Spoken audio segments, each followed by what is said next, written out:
Hey everyone, welcome back to clay. So now it's time to actually make something with the clay that we centered. Alright, so give me a few minutes and I will go over to the wheel and get things set up. So I'll be back in a few. Okay, so this is the clay that we just centered. It is 4 inches in diameter. So remember that seems pretty wide, and it is. But our clay shrinks about 13.5 to 14%. So it actually will get pretty tiny. This is going to be a decent sized mug anyway, but we want to make sure that it's not too small that we won't be able to drink out of it. So what I just did was drill down, and that's what I'm doing right now. So basically, I forgot to tell you that all the clay that's in the middle of the cylinder, the solid cylinder, has to be moved to the side, and then that's the clay that's brought up to make the sides of whatever you're making. So right now there's just a 1 inch diameter hole in there and about 1.5 inches width on the wall. So now what I want to do, so I drilled straight down. Now what I'm going to do is turn my fingers over to the side and actually push that clay out to the edge. The other thing I want you to know is that you should never go past to the original diameter. So the diameter is 4 inches at the bottom, it should stay 4 inches. Otherwise, what you end up doing is overlapping the clay from a solid clay to a slip side of a clay, and you end up with a weak part of the wall. And eventually, if you've created any kind of air pockets or anything like that, or liquid in there, it's just an area which could either explode or crack in the firing and in the drying. Alright, so now that I've got the clay moved over to the edges of the wall, there's a little overhang at the top. So it overhangs there. And what I want to do is just kind of compress that back into the wall and straighten up my wall. Okay. So in this case, your left hand, which isn't your power hand, is going to support like it's been doing in the past. Your right hand is going to go on the outside of the wall, and again we do it according to the way the clock is. So this is 3 o'clock my view, and I'm going to bring my right hand with the sponge down at the bottom. My left hand, my fingers are in there, it touches the wall but doesn't put any pressure there. My left thumb touches my right hand, and as my right hand goes up, my left hand goes up. And what my left hand is doing is stopping me from really pushing the clay in. Sometimes people push too much with their left hand on the outside and it flares out.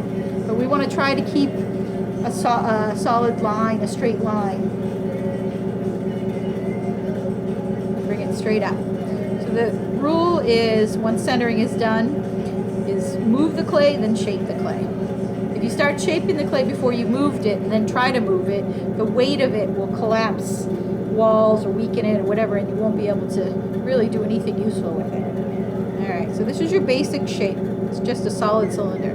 When you're starting out on the wheel, we ask that you make 20 cylinders, same weight, same height, same diameter. Most people don't ever do that, but it's a good learning tool. So you guys are lucky that I don't make you guys do that, but anyway. So yeah, so it's just kind of a, boring shape right now. So I like my mugs to go in a little bit, and I like my top where I drink out of to be a little skinnier. So I'm gonna just collar. This is called collaring it in. This helps to push the clay, press it back. It's much easier to flare out than it is to straighten it out and bring it back in. Alright, so it's a little weird shape. So I have a bunch of tools down here. I have a wooden rib tool. It's got a right angle and a curve. So you can do all kinds of things. It has a little hole here, and that's to help you hold on to it if it's going to slip when it's wet. Now I use this part in at the bottom of the mug to kind of push down to press the bottom, make it strong, and give it a right angle inside the mug. Alright, and then I'm going to straighten it out.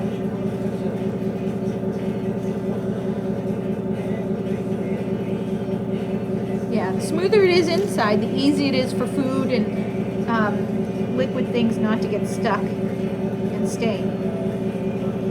So this is also a root tool. This is a metal root tool, which most people don't let anyone use on the wheel because it could slice your hands, but I use it because it makes a really nice edge to it.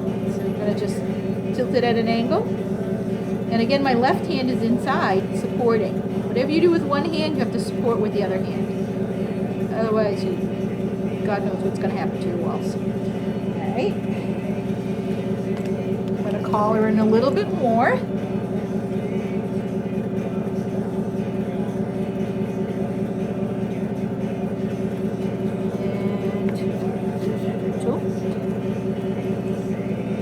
So let me show you the rest of the rib tools that I have. This is a rubber rib tool, which I use for plates and bowls. And this is actually a cake decorating tool for frosting. But I don't know if you can tell, but it has some really great lines to it. And we'll use it on our next mug. Alright, so go in. This time I'm going to use the curved edge. I'm going to create a little bit of a curve.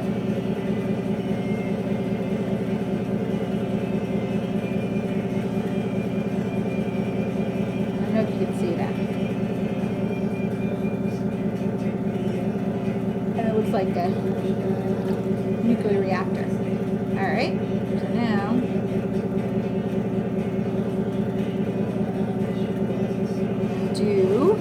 this is a wooden undercut tool. And we use it to clean up the bottom of the clay. This helps us with tooling. We have a nice line to tool. Slow it down a little bit. Take the clay off.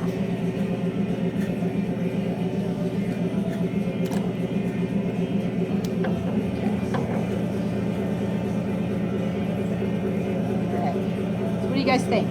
Think it's okay? It's kind of really a plain mug.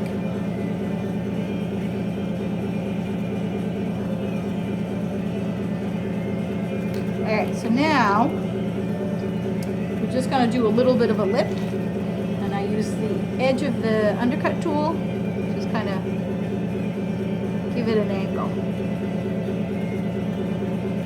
Make it a little bit easier to drink out of. Smooth it off. And also by putting my hands here, I'm recentering the top of the piece. So I don't think I like it. Just bring it back in a little bit.